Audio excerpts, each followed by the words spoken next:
Welcome back to another installment of the Wide Right Podcast. I'm Manny Navarro, Miami Hurricanes beat writer for The Athletic. It is Monday night, around 8 p.m., October 3rd. Hurricanes are preparing to take on North Carolina this week, their ACC opener at a 2-2 record bye week. And today, Mario Cristobal announced that Tyler Van Dyke is going to remain his starting quarterback for this game. So a lot of news coming out of Mario's first media interviews since the Middle Tennessee State loss. And we had a lot of people watching our last video. We got up to over 3,000 views, and all the credit really goes to the man that I've got on the show again. That would be one Carlos Ledo of the MIA All Day podcast. People love to hear what Carlos thinks, man. I've had so many people message me, Carlos, saying like, who is this guy? Where'd he come from? He's a superstar.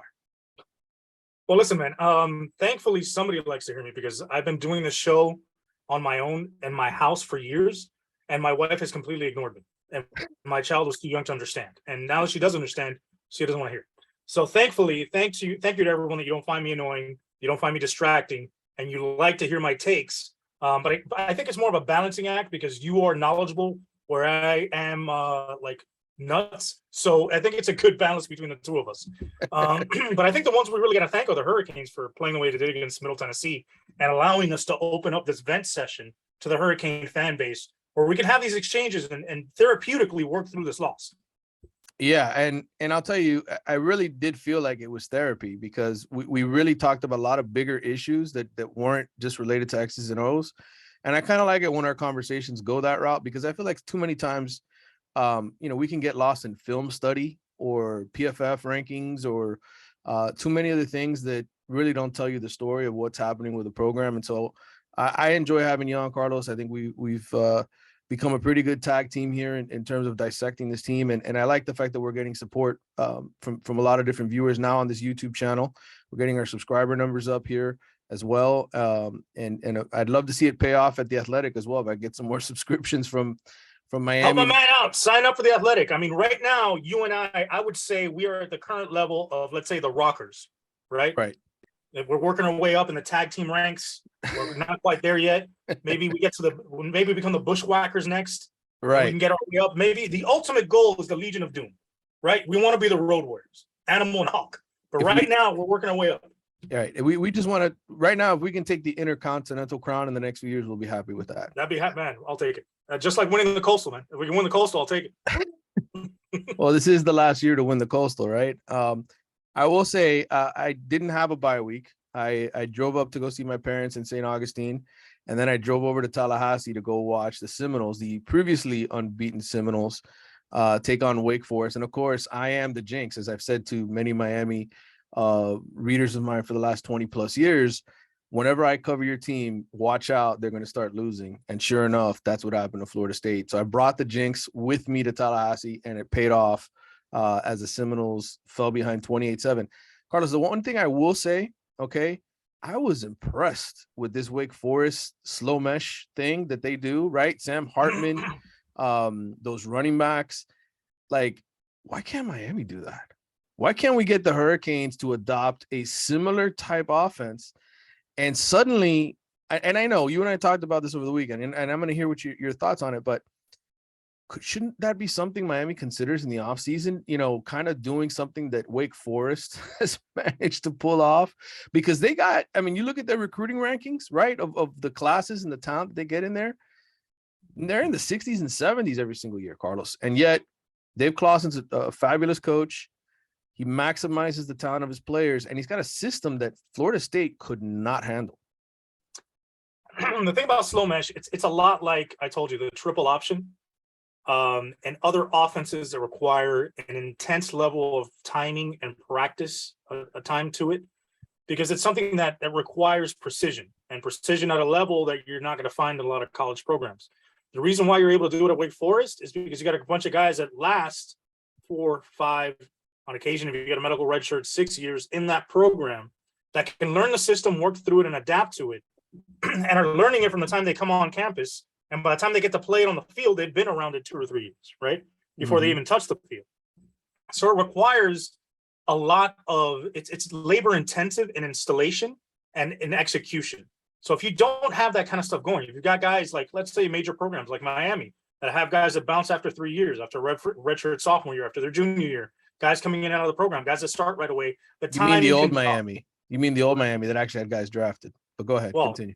Just because they leave doesn't mean they're getting drafted. Remember, guys were still leaving, and they were getting drafted. So that's a dirty little secret there. But we'll keep it moving. But yeah, I think to me it's more about the stuff you use. You use that kind of stuff in programs where you know you're going to have guys around for a long time, and you're limited athletically. So you have to use a scheme that's different to try and create different stressors and challenges to opponents as you play them. And that's why Wake has been so good at it, because they've had it on there for so long. And it's no mistake that the reason why it's blowing up over the last couple of years, really offensively, is because of Sam Hartman, because he's been running it for so long and understands the offense so well and is so good at running it. Yes, they were okay when the backup was in there before while Sam Hartman was out, but it's at a different level with Sam Hartman in there. It completely paralyzes the defense, because what happens is the linebackers and the safeties have to see what's going to happen. Is he going to hand the ball off to the running back? Is he going to pull back and throw it over our heads? And all it does is buy time for the receivers to get deeper downfield to you can't cover for more than 3 seconds. Most teams can. I mean, you just an elite quarterback's going to find somebody open. And what happens is Florida State, anyway, they decided, well, we're going to sit back in coverage, right? We're not going to blitz this guy very often. They basically sat back in coverage. And Hartman and his receivers just went to work. Dink, dunk, dunk. And anytime Florida State did bring pressure, a safety, a linebacker, Hartman was so good at just reading where the pressure was coming from, and he would run the opposite direction. And just there was nobody there to stop him. And yet you look at those players, Carlos, it's Duke level talent. It's Duke level talent. These aren't, go back and look the last several years. Wake Forest, yes, they're putting guys in the NFL, but these aren't a boatload of first round picks. These are guys who just develop. And it really was impressive to me. And it really comes back to the core of all this, which is a question that Miami fans are asking, right? Like, well, are these guys going to develop talent? Are they going to coach these guys better? Are they going to make them better players? Or are we going to continue to have, these elite recruiting classes come in here, these top 20, top 10, top 5, potentially under Mario, and the kids are just never going to get it. They're never going to play to the level that you want them to. And I don't know the answer to the question. I just know this. Watching those Wake Forest kids play, they care. Okay, they care. They love the system they're in. They're hungry as hell, and they play hard. And that's what I took away from leaving that place was it's amazing, but you really don't need that much talent to win in college football. You can win 10, 11 games like Wake Forest is doing with great coaching and players who are bought in. And I'd love to see Miami do the same thing, become a team that maximizes what it has year to year to year, instead of always feeling like they're not living up to the standard. Right. And I think part of the reason why is, like we just talked about, when you have a program and that system is ingrained in that program for so long that you know what you're going to run as soon as you're recruited, as soon as you come on campus, everybody's been in the system 4, 5, 6 years, solid coaching staff and with not a lot of turnover. You're running the same thing on offense and defense every year. That makes a huge difference because you're developing and growing guys in that system.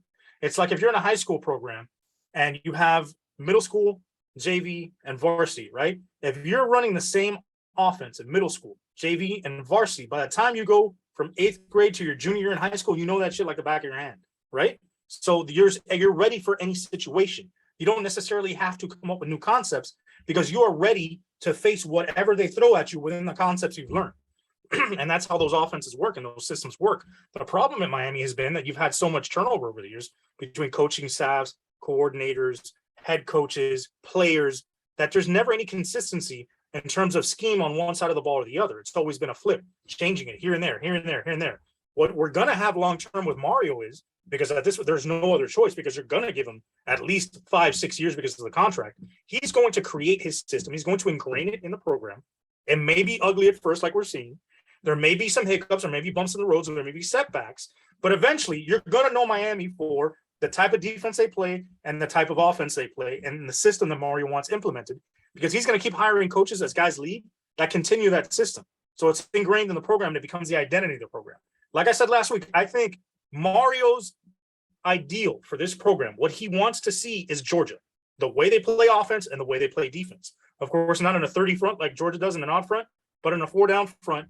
And on offense, same thing. They want to run the ball. They want to power it. They want to use tight ends, running backs and receivers in the passing game and not be limited to, okay, this year we've got a great quarterback and a great receiver. We're going to be good on offense. Next year they leave. We're restarting. We're not there yet. So now we're going to take a step back. No, he wants a system that can be multiple and versatile and grind out wins if they have to, or open it up and blow you out. And that's what they're looking to build. It's just going to take time. Yeah, it requires complete buy-in, right, from your roster. Those Absolutely. players have to be unselfish. They have to be thinking about the bigger picture, which is winning. And I think, unfortunately, people ask this question: why is it that schools like Wake Forest can do this? Why is it that schools like Georgia Tech, right, who didn't recruit great for years, can win with Paul Johnson's old system, right? They won the conference, they won the division multiple times. I really do think it comes down to how humble those players are and how into being a team player, team first approach really equates to success. And so I know coaches preach it all the time. I know fans don't want to hear that because that's not sexy. That's not a good conversation, right? They're just like, oh, you're so cliche. Oh yeah, it's just player buy-in, right? It's just, hey, just listen to what the coach says and execute. The reality is, like, in today's game with the NIL market, with all the other factors that affect ego, the way these kids are sort of propped up as 4- and 5-star prospects, it is, I think, a more difficult challenge to get players to buy in when you have a little bit of trouble, just a little bit, just lose a game here or there, and it spins into one thing after another. And that was part of the conversation we had with Kevin Steele today. Like, I asked him the question about the locker room. How did the locker room sort of respond after getting their asses handed to them by Middle Tennessee State? Those 4 big plays. He says, well, it's not divisive. Kevin's been in a lot of different locker rooms, SEC, ACC, all over the place, all over the country, a lot of great teams. And he seems to think that there's no division in this locker room. Mario seems to think that, the team's going to get behind Tyler Van Dyke, but we'll know Saturday, pretty early in that game against North Carolina, because Drake May's coming to town with a really good offense that's averaging 45 points a game, over 500 yards of offense, 19 touchdowns, 1 interception for this redshirt freshman, who Kevin Steele, by the way, compared him to Buffalo Bills quarterback Josh Allen. That's his comparison. Okay, Josh Allen to me might be the best player in the NFL right now. Okay, yeah, just Josh Allen, no big deal. So it's a daunting challenge, but through the first couple of weeks, it felt like Miami could deal with adversity. Right? They struggled a little against Southern Miss in the first half. They came out and they played great. They couldn't score in the red zone against Texas A&M. They had to settle for field goals, but they stayed in the game. They stayed hungry. This last game was the first one where we saw signs of the old Miami, right? The one under Manny Diaz that had personality problems. And now, Tyler Van Dyke's the quarterback, and Jake Garcia, who lifted the team up, gave him a bit of a boost in that second half, goes back to the bench. We don't know how long. We really don't know how long that leash is going to be. But I'm telling you, man, I'm going to be looking for signs first and second quarter of how this team responds. Well, listen, first of all, let's get back to the whole point of, these players and the buy-in. I said something on my podcast last episode where I talked about, if I were Mario Cristobal and this is just a free game I'm dropping, you don't have to copyright it and pay me, I'd let you get it for free. Make shirts that say it's all about the you. It's not all about you. There you go. It's all about the you. It's not all about you. And that's the mindset that this team needs to have moving forward. They have to put the team ahead of themselves. And they have to notice that when they don't do that, they're not as successful. And in the long run, it hurts them individually because their team looks like shit on the field. They perform poorly and their draft stock drops, right? So all those are things that they got to take care of. I'm scared about Drake. Drake may drop 600 yards on the Hurricanes and 6 touchdowns this weekend. I hope not. God, please. But it's God's plan. Let's see what happens. Defensively, I mean, it's crazy to me to go from the A&M game. Yes, A&M's offense is not good, but they physically played in a way that made you feel like they were going to be able to handle ACC competition moving forward. Then they lay an egg against Middle Tennessee. Even against Southern Miss, they gave up 7 points. As bad as they were in coverage and the things that they did, they still only held them 7 points. So it's all about how this team shows up, and the main part of that main cog is Tyler Van Dyke. How does he show up in this game? I said on my pod also, if they start Tyler, and I totally understand why they started Tyler, they want to save this kid. They want this kid to get back to what he was, to help him push forward to the next step in the league and really rally this team around him because he has the ability, all the ability in the world. But if I'm the Hurricanes, the first thing I do, first play of the game on offense, is I don't give a shit what the coverage is. I'm throwing the ball down the field. I'm giving this kid confidence. I'm putting the ball in his hands and saying, "You like to go downtown. This is where you thrived last year. I don't give a shit what it is. We're calling the first play. If it gets picked, all right, that's on us. But we're letting you do it. We're giving you all the confidence in the world. Let it rip, and let him get into the flow of the game by just dropping a deep one on the first one, even if it's incomplete, and then let him get in the flow of the game with bubbles, RPOs, things that are easy catches and easy throws that allow him to get into a rhythm early on, and don't force him to read multiple routes across the field and against the coverage." So I think more than anything, the most important thing, more than any other game this year, the running game is going to be key. And it's unfortunate because of the injuries in the running back room and the tight end room, because what you want to do is limit the possessions that Carolina gets. You want to try and control the clock. You want to limit their possessions. You want to give them 3. If they get off the field, you don't want to give them the ball back.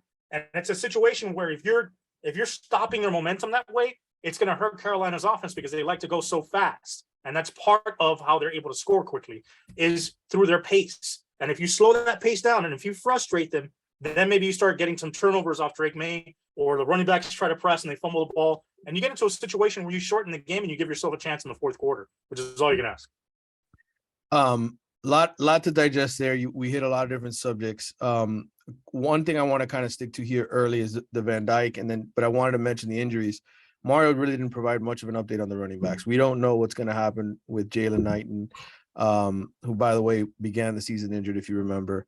Henry Parrish looked to me, I can sit here and speculate for you. I can say it looked to me like a head injury, like a concussion type related event, but we don't know for sure. And then, Elijah Royal, we know he's hurt and he may be out. So those are 3 key guys that were part of the rotation. Royal started 3 games this year. He's averaging 35 snaps a game, plays a lot in those double tight end sets. So that's a big loss. And then from, a defensive standpoint, we still don't know the situation with Tyreek Stevenson at cornerback. So again, I know some people tune in here wanting to get information on injuries. I'm just as in the dark as everybody else. Mario, the best coverage and the best blocking that I've seen all season happened in the media press conference room today between Mario and Kevin Steele. They did an unbelievable job repressing information on injuries to make sure that kind of stuff did not get out. But back to Tyler, just some of the statistics, raw numbers here for you, real easy. This is easy, okay? 59% completion percentage, 200 yards per game, 6.8 per pass attempt, 4 touchdowns, 3 picks. Okay. That's in the 4 games this season. In his last 6 games last year, when they went 5-1, 66% completion percentage, 366 yards per game, 9.2 yards per attempt, 20 touchdowns, 3 picks. And a couple of other numbers that I researched here. Obviously, people talk about tempo, right? They're not playing fast enough. Couple factors. Miami's obviously running the ball more. Okay. When you run the ball more, you're going to be a little slower when you're not getting a first down or picking up much yardage, because you have to kind of figure out, okay, what do we do now? It's 2nd and long or 3rd and long. Hurricanes were the worst rushing team in the ACC last year, 3.69 yards per carry. They're averaging 4.4, even with the dud that they put up against Middle Tennessee State. Now, the average scoring drive over the last 6 games last year in 2021, 7 plays, 63 yards, 2 minutes, 42 seconds. Okay. That's fast. That's fast getting down the field, either kicking a field goal or scoring a touchdown. Of the 36 scoring drives Tyler Van Dyke led over the last 6 games last year, only 7 took 10 plays or longer. This year, under Gaddis, Miami's average scoring drive is 9 plays, 59 yards, chews up 3 minutes and 42 seconds off the clock. So literally 2 more plays and an extra minute off the clock. Yeah. Okay. So it's hard to get into a rhythm when you aren't running hurry up anymore. Why? Because the defense has the time to regroup, right? To make their own personnel changes. Guys aren't as tired. And so what you need then is to have the offensive line that can maul people and physically move them out of the way. And so when you're not playing fast, you sputter a little more. If you don't complete the pass, if you have a drop, if your running back slips, whatever, if you're not executing at a high level, you are going to 9 times out of 10, your drive's going to fizzle. Of the 22 scoring drives in the first 4 games for Miami this season, 12 have required 10 or more plays. Okay, it just tells you they're built differently, they execute differently, they play differently. To me, that's not an issue, and I think that whole point. To me, it's not an issue about them, the pace they're playing with. To me, it's an issue with big plays. It means they're not creating big plays. Right. You're not seeing them connect on 20+ yard passes. You're not seeing big runs being broken open. You're not seeing guys catch a quick slant and go and get into the end zone. And you're not seeing wheel routes come to the backfield and hitting those guys and letting them score. There's been a lack of explosive plays on offense. Some of that is due to the design of the offense. Some of that is due to the execution of the receivers. Some of that is due to the execution of the quarterback. Because you saw when Jake Garcia got in the game, they got some pretty explosive plays pretty quickly because he came in there slinging. Right. So the thing is now, we just said how good Wake Forest is on offense, right? And they're deliberate. They're not necessarily high pace. They're deliberate in how they run their slow mesh and everything they do. To me, it's not necessarily a thing about pace or not pace. I think you need to use varying paces throughout the game, depending on the situation. I don't think going hurry up all the time is necessarily the best. Right. And sometimes if you don't have depth, going hurry up is going to kill you anyway, because you're going to be gassed. So you want to take your time and execute as best possible and try and get to the right play. I think overall, what this offense needs, they need to find a spark, a big play spark. That used to come from Jalen Knighton, who's been hurt. That used to come from Charleston Rambo, who's not here anymore. Mike Harley used to come in and make those plays, who's not here anymore. Now you're getting it sporadically from Keyshawn Smith. Other than that, there's no big place to be found. And that's the issue with the offense, to me, at least at this point in the season. I think you've got to find a way to generate some big plays out of this offense, whether you go quicker pace or not. They need to find big plays somewhere. Right. Well, I think part of their success last year was because they ran a faster pace, because like I said, defenses couldn't make changes fast enough. They couldn't make adjustments sometimes, and they were tired. You were gassing the defense. So that, I think it does go hand in hand a little bit in that regard, where you're going to get the defense to make more mistakes when they're hurried up. I mean, it's just the way it is. All right. The other aspect, and you kind of touched on this last show, or the last pod that we did, is that Tyler's not throwing deep. I looked up the numbers. Last year, he averaged a throw of 20 yards downfield or longer on 20% of his dropbacks. This season, that percentage is down to 9%. Okay. He's just not taking the shots. Jake Garcia, meanwhile, who's played obviously in limited snaps, he's only had 31 dropbacks total. He's gone deep on 7 of his 31 dropbacks, 23%. So he's just more aggressive. Now, I asked Josh Gaddis today if he's deliberately game planned it that way. In other words, is Jake's game plan different than what Tyler runs? And he said no. He says it's just decision making, pretty much. It's the flow of the game. It's what happens in that moment. But anyway, this is all good background, because Saturday we'll find out one way or another who really will be the quarterback moving forward. I think if Tyler Van Dyke leads Miami to a win and they get their sea legs back and they play great on offense and the defense stops giving up big plays, then I think you can settle back into, okay, they had one huge clunker against Middle Tennessee State. But if the trend continues and they get their asses handed to them again for the second week, which I don't care what Las Vegas says. I don't know how Las Vegas has Miami a 4.5-point favorite going into this game, but hey, that's why I'm not in Vegas. But if they lose and they get crushed the way I think they probably will, then all bets are off as far as who's the starting quarterback and what changes they make. Yeah, I think if there's a game for TVD to get right, this is the right week to do it, because North Carolina is giving up over 32 points a game, and their pass defense isn't great. So if there's a week to get right, this is a week. Now, the thing is, can the defense hang on enough, slow Carolina enough for us to score the necessary points to win? I think it's going to take at least 31 to 35 points to try and get a victory here. I don't think anything less than that is going to be enough. So does TVD? I think TVD, after this experience with Middle Tennessee and seeing everything that's been said about him, and knowing that this could be his last shot to retain the starting job here at Miami, I think he's going to come out guns blazing. I think he's going to try and push the ball down the field.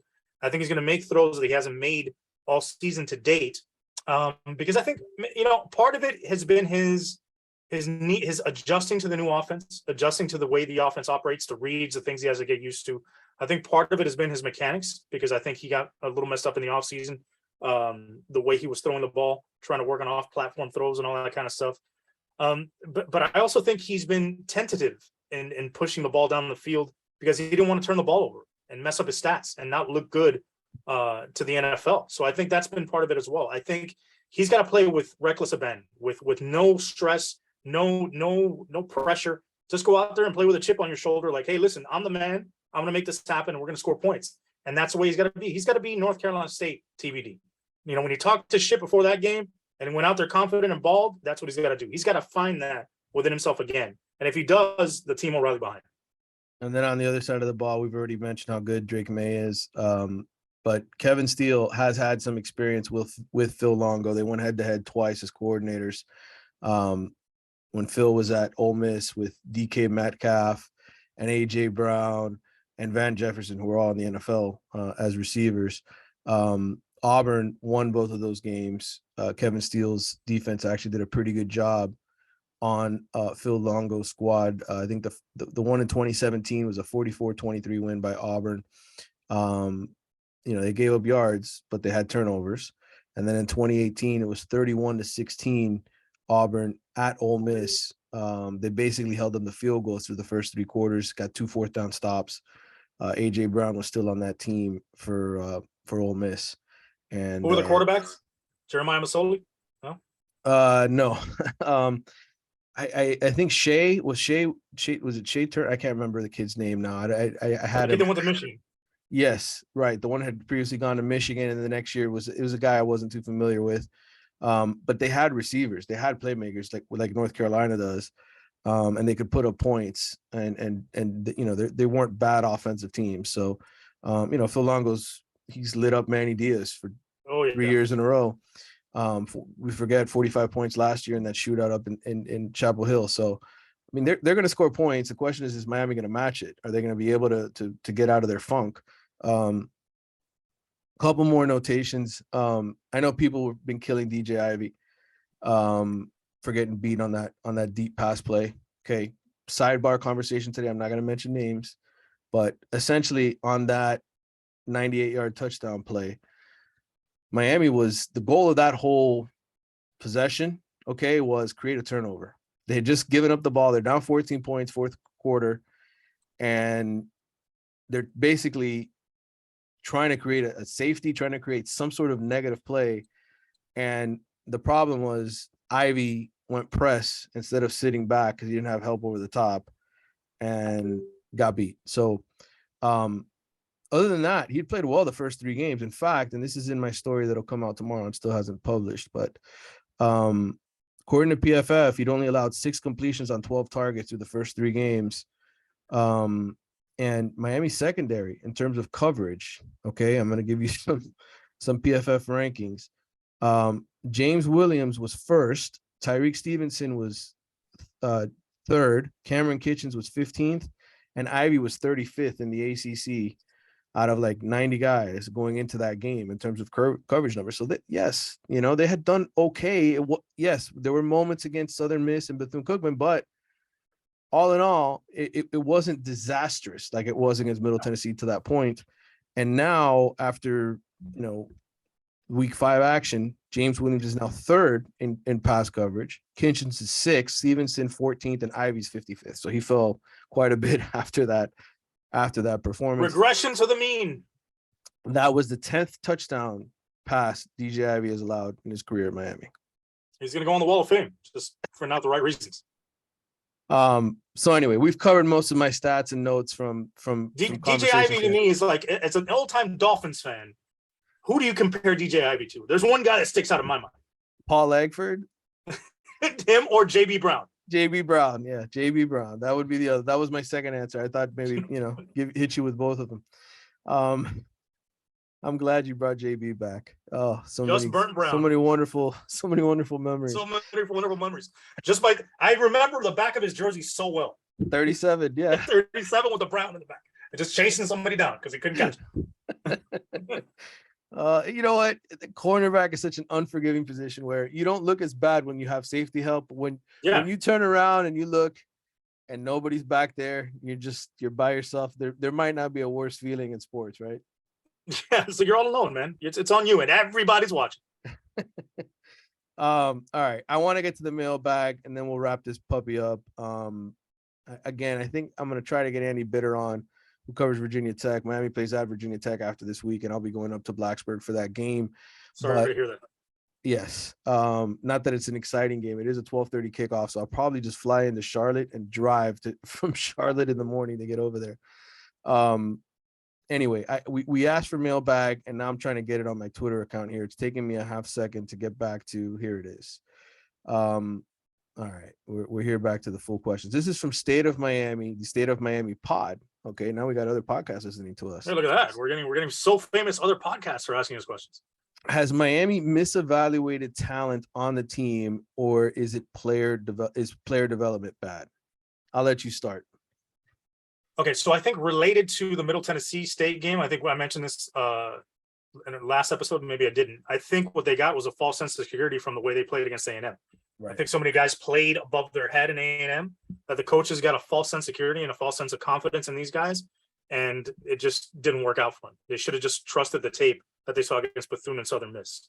I think it's hard to say that they've misevaluated guys because not everybody in this roster is a recruit. As a matter of fact, the vast majority of guys on this roster, aside from the freshmen and transfer portal entries that are coming in this year, are not their players. So has the staffs of the past misevaluated guys? Probably to a certain extent.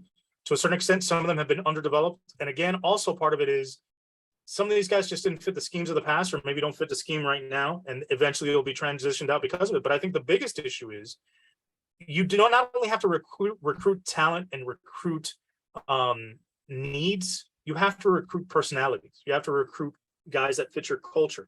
You have to recruit guys that you want to be in your program and be leaders. Right now, I think that's been the biggest void over the last 20 years is a lack of leadership. And that's something that, it's not something measurable that you can see, okay, you ran a 40 at this time. This is his shuttles. This is broad leap. This is his vertical. Oh, that's his leadership score. No, that's something you've got to get to know the kid about and understand him. And that's why Mario values those long-term relationships, because he could see the kid's growth over time and see who he is from day one to the time he's ready to offer him a scholarship. And he knows what kind of kid he is. And that's what you need. I think another thing that's kind of happened in terms of, the rocky start at some point is I think maybe the coaches haven't developed the level of relationship with the current players that they need to. I think maybe because they came in with such cachet, this entire coaching staff, that they're like, hey, you know who I am? You know my name. I don't need to try and get you to buy in. This is what I need you to do, and you're going to do it because of who I am and who I put in the league. And some of that maybe has not gone over well. And I think it's now the time for them to circle together, bond as a team, and for everybody to be on the same page and extend each other the respect that they need to be able to gather each other up, pick each other up, and execute the game plan as it needs to be, and not be pointing fingers. Misevaluated talent, yes, there has been misevaluation of talent. I think unfortunately, being in South Florida, and I know this is not going to win me over any love from local high school coaches if they tune into this, but I think a lot of players down here have become overrated. I think because of the history of South Florida having so many players that have gone on to the NFL and had talent, that they get too much of the benefit of the doubt sometimes. And so much of college now is being able to adapt to the new coach that comes over and takes over, because your position coaches aren't there for a long time. And I think a lot of these kids have trouble sometimes adapting to coaching changes, personnel changes. And, there's a certain level of, as we talked about last week, acceptance of losing, right? Acceptance of the history down here for the last 20 years, which hasn't been good, which has been very mediocre. So I do think, unfortunately, it's that a good portion of it. Player development bad? Yeah. I think sometimes these coaches aren't getting the most of what they can out of some of these players. And part of it could be personality conflicts. They don't like the kid, or they don't think the kid works hard enough or doesn't do what they want. But, the one thing I will say for Mario's staff and Kevin Steele and certainly some of the other guys on the staff is they always point the finger at themselves, like at least in the private conversations that we have sometimes, saying it's my job to get this guy ready. I have to do a better job. Like, can't always say that was the case here, right, with previous coaches. So, and I think what you're talking about too with these kids from South Florida is like, they aren't used to dealing with adversity and dealing with challenges the same way that teams in the past or guys in the past have, because like you said, If they run into a situation where their team sucks and they're talented enough, they bounce. They go to another school. If they're Right. at the school and they don't like the system they're running, it doesn't fit them, it doesn't feature them, they bounce and they go somewhere else. Now with NIL and all this stuff, recruiting rankings, 7-on-7s, all these things build up the egos of these guys. And if they're not mentally ready or mentally able to handle that challenge and still stay hungry and still deal with adversity and change and be able to overcome and have that mindset of, hey, I'm going to bust through this wall no matter what it is or who's the coach or who I'm playing or what the system is, then that's what you end up getting. You get a bunch of the guys that, you know, are okay with losing, because at the end of the day, they just care about their numbers, and that's not what we want. Yeah. The follow-up to this question from Spurgeon's Cigar is, why does it always seem as though we continually do less with more? Is dominating every non-FBS program too high in expectation? Well, yeah, I mean, they do dominate the non-FBS program. The problem is they don't know how to beat group of 5 schools now, right? I mean, 3-3 against Conference USA in their last 6 against them. The good news is there's just ACC teams left. So yeah, thank God. You don't have to worry about any of the others. Yeah, at least we have a winning record the last few years against the ACC. In the group of 5, not so much. Please don't ever put another Conference USA team on the schedule again, please. This is from David Hernandez, D Hernan _. What will be the keys to victory this weekend? Seems running back and tight end will be thin.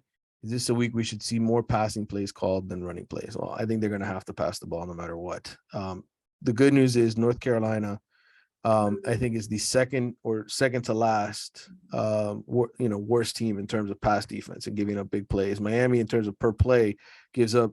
They're ranked 130th out of 131 teams in pass defense yards per attempt. Okay, I think North Carolina is 13th in the ACC, right in front of them. And they gave up a lot of big plays. Now they showed up and they played well against Virginia Tech. They beat Virginia Tech 41-10. Yeah, Virginia Tech's offense sucks. And they held them under 100 yards rushing. So eventually, I have a feeling North Carolina is going to get better, which is why I think at this point, especially after Pittsburgh losing, I would call them the favorite to win the division with the offense that they have. But again, they haven't been very good consistently, so we'll have to see this week. Disagree with my take? They're going to have to throw the ball? They're going to have to score points, man. I don't care how they do it. I mean, they're going to have to throw the ball to get Tyler out of this funk. They're going to have to find some big plays in the passing game to be able to score enough points to stay with Carolina. But like I said, I also think they're going to have to run the ball well to be able to kill clock and limit possessions for Carolina. So it's going to have to be a mix of both. I think they're going to have to be balanced to win this game. I don't think doing it on one side of the ball or on one side of the offense is going to be enough. I think they need to be able to control the clock when they need to, run the clock down, pick up first downs and grind it out to when they need to, but at the same time find explosive plays in the passing game. So the way you do that is if you're running the ball well, you're hitting play actions, you're going down off the play action, throwing it down the field. You're using RPOs, you're using different things to try and move the ball in the passing game, while at the same time continuing to run the clock and grind it. And every possession is important in this game, but also every play. I think any positive gains, 3, 4, 5 yards, you live with that. Take it. Just take what the defense gives you. Move the ball down the field. Keep moving the chains. And then when the explosive play presents itself, you hit it. That's what you got to do. That's easier said than done. This is from Money Kane, Marcus Williams. Which is more likely, the offense gets rolling or the defensive secondary improves? Well, that's a good question. I think you're probably, with all the injuries on offense, that's going to be tough. But I think improves to what degree is what we're going to say. I think, will they get beat for 6 touchdowns and 600 yards by Drake May? Probably not. Maybe they improve and they cut it down to 303. That would be impressive to me. Offensively, more likely to score points than stop Drake May, I think. I agree. I think they get toasted this week in coverage. It's nothing personal against Kevin Steele and his group. I just think everybody's been getting toasted by this offense. And Virginia Tech actually has a halfway decent defense. So we're talking about a guy right now that's got 1,585 yards and 18 touchdowns to 1 interception in 5 games. And he's getting compared to Josh Allen. Yeah, I'd say the offense getting rolling. I think Tyler Van Dyke's going to be motivated. I could see them scoring some points in this game. What is the offensive script for Gaddis, knowing we have to put up points to win? Assuming everyone is healthy, do you see any changes on defense, maybe scheme or personnel? This is from Mark Wads. The offensive script is continue to go with whatever's working. If they somehow come out and Tad Franklin's running for 300 yards, they're not going to stop Just give running him the the ball. ball. Yeah. Just give him the ball. Just figure it out. Whatever it takes this game. It's literally one of those games. Whatever it takes to win, you do it. I don't care if you got to line up Lou Headley at running back and hand him the ball and let him kick people out of the way, kind of like the last Boy Scout. Do that. This is from Donald Keynes with a Z. Enough said. How many drives should be given to TVD? I say 2 drives before a change is made if needed. If TVD is rolling, you know the rest. I mean, it depends on how it looks. I think you give him the first half. If he's okay, you keep him in there. But I think if it's a situation where he looks bad early on, you pull the plug. I don't think he's going to have that long of a leash. I would even if I'm planning on keeping TVD in the whole game, I give Garcia a series or 2 throughout the game just to keep him warm, just in case. If it's 28-7 in the second quarter and North Carolina's rolling, and Miami's not getting anything going offensively, you have to make the change. You have to make the change. And if it's because TVD's playing poorly again, maybe you book his flight for Dallas to SMU. All right. This is from the New England Cane, title Witnesser 8. Is leash on TVD short, or does it really have to implode again before they pull him and put in Jake? Now that they announced they're riding with TVD, I wonder how much it would take to pull him. Again, we just kind of covered this. I just think it all depends on how big a hole the hole is. Now, if it's 14-7 and TVD struggling, they probably give him the half. Yeah. If it's more than that and they're way behind like they were against Middle they're Tennessee, down 2 scores plus and he's playing like shit, he's gonna get pulled. Yeah, I think it's more dependent on how the defense does, really. This is from Javier Garcia, Life and Sports 15. Injury status update on Cheney. Nothing's changed. In fact, I think Mario today was trying to remember Don Cheney's name and he forgot when he was talking about other people. That's not ever good. And he just kind of moved on. But yeah, Cheney's probably out till the last month of the season at the earliest. This is from Lionel Torres on Twitter. Do you feel like everyone is overreacting about the receivers? I haven't seen any shots being taken with our wide receivers when it's a one-on-one battle. At least give them a chance in the game to show something. There are certain players who show up in games and not always in practice. I don't think the stuff with the wide receivers is overblown. I think you've seen them drop the ball the last couple of weeks. I think you've seen Michael Redding have a lot of opportunities dropped. I think you've seen Keyshawn Smith drop a couple he should have gotten. I think Frank Ladson played well last week, but hasn't been the threat in the vertical passing game they'd hoped he'd be. We saw guys like Jacoby George drop a couple of passes as well. So I don't think it's overblown, but at this point, there's so much wrong with the team after that last game that it's kind of like, yeah, put it on the shelf. That's not necessarily the worst thing that's going on right now. Do I think they're overreacting to the wide receivers? No, because they're part of the passing game that's struggling. I think until the passing game gets rolling, they're going to have the finger pointed at them. All right, this is from Matt Reed News. Matt says, how much blame should Mario get for the struggles on offense? Gaddis is getting the heat from the fans, but pundits have pointed at the regression Justin Herbert and the Oregon offense had going with Willie to Mario. Follow up, do you see any scenario where Gaddis is fired at the end of the season? If they average like 20 points a game or less than that, Gaddis will get fired if he's unable to get this offense rolling. Again, dependent upon what the injury situation is. If the injury situation gets worse on offense, then maybe he has a built-in excuse. But yeah, I don't see Gaddis getting fired unless it's a situation like that where the offense is so atrocious throughout the year that he's gone, that he has to go. As far as blaming Mario for what's going on, the regression with Justin Herbert, what did they do with Willie Taggart? 7-5? They were 4-8 when Mario took over, right? Well, that was Helfrich. And then Willie Taggart took over for Helfrich. And Willie Taggart was like 7-5, 7-6. And then Mario took him to 9 wins right away and took him to a couple Rose Bowls. So I would say whatever Mario's doing or whatever he did at Oregon worked. I think just because a guy's not putting up excessive numbers doesn't mean he's regressed or he's held them back. What he's done is put the team ahead of the guy's numbers, and it ends up working. And I think that's what we're going to look to here. Yeah, sometimes guys are going to be like I said this last week and I said it on my pod. Just because TVD was throwing for 300 yards and 3 touchdowns doesn't mean the offense was lighting the world on fire, right?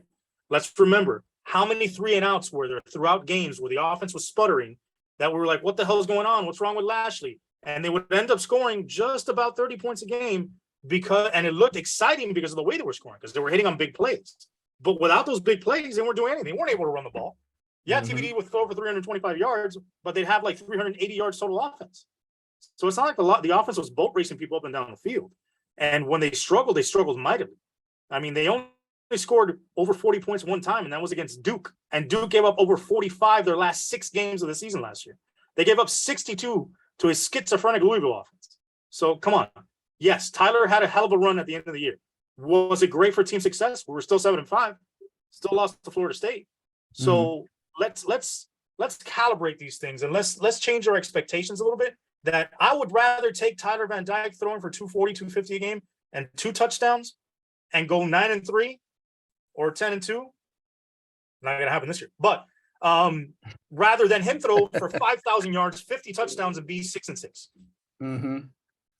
Yeah, I think it's about the team success, the individual success. I mean, I think Mario, is he the greatest game day coach? No. Is he the greatest strategist? No. He's a great recruiter. And Butch Davis was a great recruiter. He didn't, what was Butch good at on game day? I forget. Was he a great strategist as well? Didn't he win? He yelled a lot. Didn't he build a championship team at Miami? Didn't he do his part at North Carolina? North Carolina turned around when he was there. I know they got in trouble, but I just, look, man, sometimes head coaches, to me, I'd rather have an elite head coach as a recruiter than I would as a strategist. I think Miami needs that more than anything else, because who wants to come play for this program right now?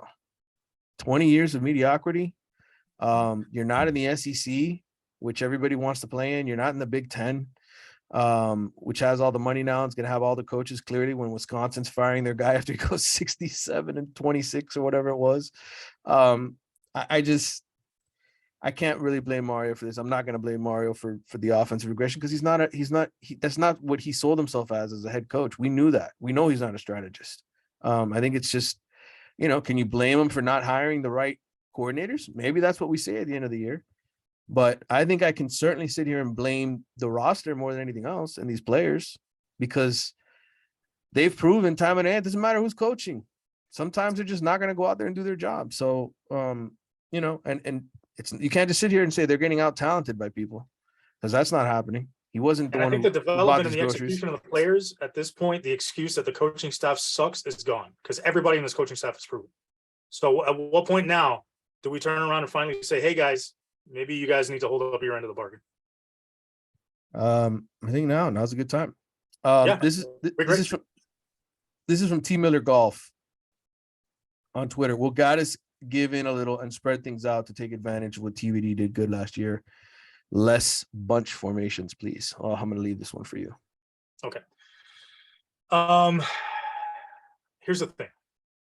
When you do not have 4 wide receivers you can trust, you can't go straight 2x2, 4 wide, 1 back wide receivers. Okay. So with 4 receivers and 1 back, that's not going to help. Other than Ladson, Keyshawn Smith, and occasionally Brashard Smith, who out there has been reliable wide receiver? Because Michael Redding hasn't been all that reliable. We haven't seen Colby Young yet. Ronald Brinson's been here and there, but they don't obviously trust him enough to put him on the field. Jacoby George is hurt. So you're limited in terms of what you can put out there a receiver now on top of everything. Now, in terms of the formations and sets they use, Josh Gaddis was going 5 wide against Middle Tennessee. He did that quite a few times. They've gone 2x2 with the tight end on the field. They've spread it and they've used multiple looks. I don't think getting caught up in the formations, one formation here or there, it doesn't make sense. You have to see the overall scheme of the game. I was actually going to chart the damn formations so people would stop saying that all we do is run tight bunch formations. We don't. We run all kinds of formations. And if you look at college football, it looks very similar to other people. I think the execution is the issue. And yes, bunch formations are great on occasion. They could be difficult some other times because you're actually compressing the defense and making it easier for them to attack you with the blitz because it's a shorter run to the quarterback or to the running back. But at the same time, those formations are great to mix them up and cross them off play action and to also add extra bodies in the run game. So, I mean, you've got to use it all. I don't think you should be straight spread or straight bunch or whatever the formations you're thinking about. I think their system can be multiple and be effective. You saw it with Michigan last year. At the end of the day, it's how you execute it. We were just talking about Wake Forest. Wake Forest isn't necessarily your traditional spread team. You look at service academies and what they do with their offenses. It's all about execution. If you can execute your offense and operate it, doesn't really matter what you run. Because at the end of the day, remember what those old school Hurricanes were running back in 2000, 2001, and 2002? I formation, 2 wide receivers, 1 tight end. It's a badasses. Yeah. All right, this is from Luke Newman, Luke_Newman on Twitter. Considering we still control our own destiny in the Coastal, what are your thoughts on our chances to still be in Charlotte? I think after this game, you'll have your answer. If they get run out of the building by UNC, who has the best offense in the conference, then they won't be there. I think if they beat them, then they can beat probably anybody in their division. Yeah, and at the very least, they could always buy a plane ticket to Charlotte. So, I mean, the chances are very good they could be there if they want to be there. They could still go. This is from Andrew V_17 on Twitter. He's actually got 3 questions. He apologized at the beginning. Does Miami have enough firepower on offense to beat UNC? Seems like a lot of key players will be out. Do they have enough firepower? No. I'll be honest. No, they don't. Not proven firepower. I mean, right. If Brashard Smith comes out and has 300 yards and 6 touchdowns, then we'll be proven wrong. But you tell me if you think that's going to happen. Man, I see it's very difficult without Jalen Knighton. Very difficult without, if Henry Parrish is 100%. It's very difficult with Will Mallory and Elijah Royer if they're both dinged up. I mean, it's going to be hard. I don't know if they have enough firepower. That means they're going to have to create turnovers and limit the amount of possessions that Carolina has. The only way they could stay in this game is if they get turnovers and get them near the goal line, near Carolina's side of the field, to be able to punch it in on a short drive. And we haven't been able to do that either. So we'll see. Do you think all the players are buying into Mario's vision and culture? I always think there's always a couple that don't. But we'll know more this week, because this is the moment, right? When all foundations crack, right? When you lose a game and you get embarrassed and everybody's talking crap about you, including us. This is the moment. Well, hold on. What are you including us? It's mainly you. I'm just here commenting on the things you're saying. I am not talking crap about anybody. Yeah, that's right. What changes would you make if you were Mario? Coaching, personnel. That's a good question. What changes would you make? Listen, if you could hit somebody off the transfer portal right now, like if you could just go shopping, that'd be fantastic. But I think changes specifically defensively, I think you've got to trust your defensive line more. I think you've got to roll with them and rush 4, drop 7, drop 8 on occasion, mix coverages and try and confuse Drake May and try and get home with those defensive linemen and use the amount of bodies you have to your advantage to try and wear down Carolina's offensive line. I would try and stay away from playing man-to-man against this team, especially trying to man up Josh Downs or man up their tight end, because those 2 guys are explosive. Do not do that, okay? Offensively, like I said, man, I think you've got to chew clock. I think you've got to try and hunt for big plays, but at the same time, try and consistently move the ball down the field, grind it out, get first downs, move the chains, eat clock, and restrict positions from North Carolina. And God help us if we can get some turnovers. Who knows? Hey, if I'm Mario, I bring the turnover chain back for this game. Just 1 game. That's not happening, brother. What changes would I make? Wow. I don't know that you can make any changes on the fly here. I mean, other than, to me, the quarterback, right? And in terms of what offense he's running, how you sort of spread the field out more. I don't know that any of that is really going to make a difference at this point. I think it's more about the Jerrys and the Joes right now and them doing their job. Man, on TV, it's hand grenade time, baby. Let it rip. See if anybody comes down with it. This is from Canada Canes. In Mario's point of view, if TVD is unable to return to form, is that a bigger indictment on Tyler or Josh Gaddis? Listen, if you are an NFL prospect, right? If you are a guy that should be going in the first round, you should be able to adapt to any offensive scheme they throw at you, because you're not going to have the same offensive scheme forever in the NFL, right? And it's not going to match your college scheme. So what you're telling me is that Tyler Van Dyke can only operate in Rhett Lashley's offense, and that's the only way he could look good? That's not a pro quarterback. A pro quarterback can flourish in any system. He could lead his team through adversity to victory. If Tyler can't show those qualities, then it's not on Gaddis. It's on Tyler. He's got to make it happen. If it's a situation where he comes out and he's hitting guys in the face with the football and the ball's bouncing off their face mask, bouncing off their chest, bouncing off their hands, and we can clearly see that it's not his fault, cool. then I'll accept that. But if we get the same mopey, emo Tyler that we got last game and his inconsistency with his accuracy, then at some point we got to look at him and say, okay, maybe the issue is you can't handle it. You can't handle the pressure, which I don't think is the case. I think he's a good guy. I think he's a tough guy. I think he's got that in him, but somehow it's slipped away on him. And I think this may be the game that he gets the opportunity to claim all that back, and it's in his hands. All right. Well, I'm going to answer this a little differently just because Justin, the way he phrased his question, Canada Canes on Twitter, he said in Mario's point of view, I think he's trying to ask, what would Mario think? I think Mario would probably put it more on the coaches publicly, but internally he'd probably put it more on the quarterback, and you could tell by actions because he could just go with Jake. He's not going to fire Josh Gaddis until the end of the season if that happens. Right. And in the end, it's just about, it doesn't matter who it is. That's the quarterback. It doesn't matter who the coordinator is. For Mario, it's just about getting the job done. And that's what you want your head coach to think. Exactly. All right. And we're going to wrap these up here. This is from Lauren Polo. Do you think even hypothetically questioning this staff and Mario's status on potential to fail and talking through scenarios about hiring lower tier coaches from the MEAC might contribute to the microwave success this fan base is looking for? We're overrated year after year. The toxicity and patience from just one bad loss, however bad it was, and our attendance tanks. I know we're a front running fan base, but damn, like, how do we change our culture as a fan base, or is it inevitable? A lot of questions. Sorry. Okay, first of all, like Thanos, our fan base toxicity, inevitable, right? Mhm. As far as that, the working through scenarios where the staff would fail and looking at MEAC coaches and things like that, we said that within the context of what happens if this team does not succeed under Mario, and that's where we were staying. Not that Mario wasn't going to succeed. What we said was what would happen if this team does not succeed as expected under Mario Cristobal. And at that point, we both discussed that the money's going to dry up. You know, they're not going to keep reinvesting in the program. They're probably not going to try and make another big hire like they did with Mario. And at that point, they're going to have to look at lower tier coaches because the money's not going to be there anymore. Because are you going to continuously throw money in a hole when you're getting nothing back in return? When you could have just continued to invest the bare minimum in the program and turn a profit like you were before. Why invest all this money, dig yourself in a hole and get the same shit? 1000%. That is what is being said in the background after 4 games. Guarantee it. Guarantee it. Those conversations are happening. Comments are being made. Why are we spending our money on this football program if things aren't going to change on the field? But how much leeway, how much time?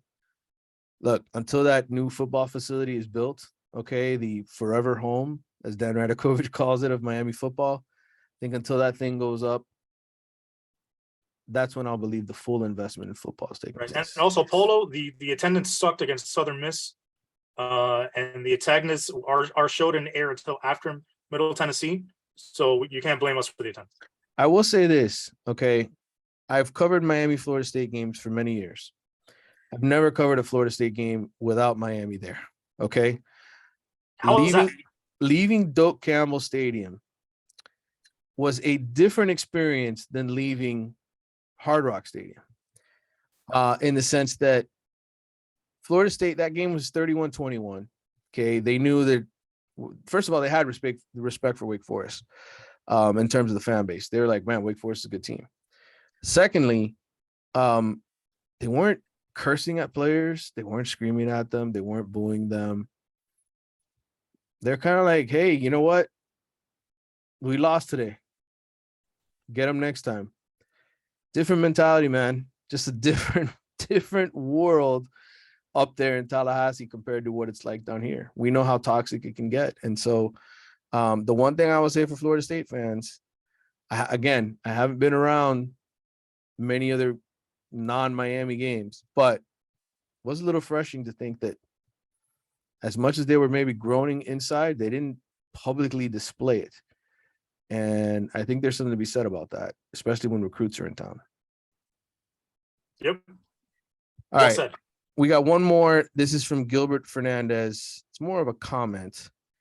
Fernandez_G on Twitter. Mario looking a lot like Manny, like previous coach. What happened to the best players starting? I guess he's assuming that Jake. He's assuming there's better players on the bench? Yeah. Oh, man. Let me explain to you. Let me explain something to you, my G. Because it's underscore G as well, right? Dude, just between us, all right? I'm gonna block Manny out of my screen, so it's just you and me talking, G. Okay? There's nobody to go to, man. This is it. Like, if any more people get hurt, G, any more people get hurt, they're gonna win 3 games. That's how bad this team is right now. Okay? We are not this mega talented team that you believe in. I know everybody falls in love with recruits and shit. I know everybody reads 24/7, and you find your favorite recruits on the huddles, and you love those guys, and you follow them everywhere they go, and you swear when they get to college they're gonna be great because that's your favorite guy, and then they lay an egg. Guess what? That's life, man. Not everybody's as good as they sometimes make themselves out to be. That's how I got my wife. I made her believe I was better than I really am, and now she's stuck. Nowhere to go. All right? And that's where we are as a Hurricane fan base, man. Deal with the fact that what you've seen for 20 years is the truth. What is the one constant over the last 20 years? It has not been the coaches. It's been the players we recruit. And they've been underperforming, and they've been overvalued. So what does that tell you, man? That's the end of my PSA. Wow. You just called me a hater. Good grief. Listen, man, sometimes they bring it out of me. But hey, listen, you know me. First of all, let's establish what kind of a hurricane maniac I am. This shirt and this hat, okay? I didn't put this on for the podcast. I had this on already, okay? As you know, 90% of my wardrobe is hurricane related. So I am a masochist. I am deeply committed to this football team, even though they've caused me nothing but pain for the last 20 years. They have done me like the Gimp did Marcellus Wallace in Pulp Fiction for 20 years, Manny. 20 years, okay? And I'm still here. I'm still taking it. I still got the ball gag in my mouth, and I'm there. Don't you say a word. I know what you're thinking. Got a good picture, but go ahead. Don't dare. I'm still here. We're going to keep doing it. Okay. And by the way, Darren Ravel. Darren, did he comment on our podcast too? No, we did not get a question from Darren Ravel, but he did say this on Twitter. Okay. I guess there's some reporting being done on how multiple SMU players plan to sit out the rest of the season, enter the transfer portal. And Darren adds, first game players sitting out bowl games to ensure they didn't get hurt and lower their draft potential. Here's what's next in the NIL era. Players starting to sit out to be healthy for the transfer portal. And he says, expect this to happen at Miami, Houston, and Michigan State. I don't know if there's any healthy players left at Miami for that to happen. But all right, brother. Jesus. Like, you always find a way to depress me at the end of these podcasts.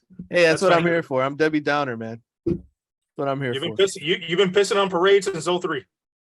I'm not going to stop. I'm not going to stop till they win a championship. It's the only way. Got to keep it real. Got to keep it real. Hold their feet to the fire. When keeping it real goes wrong. Goes wrong. The jinx. The story of the Miami Hurricanes for the last 20 years. Thanks, Carlos. Make sure to check him out at the MIA All Day Pod. Sign up for his YouTube page. Subscribe. I mean, I don't even need to promote you anymore. Everybody knows who you are. That's why I keep messaging it. You know, people are asking me, who's this Carlos guy, man? What does he do? What does he do? How come he's on your show? Where did he come from? What does he know? Absolutely not. As you can tell, if you've been listening to the show, I know absolutely nothing. I'm just here for comic relief.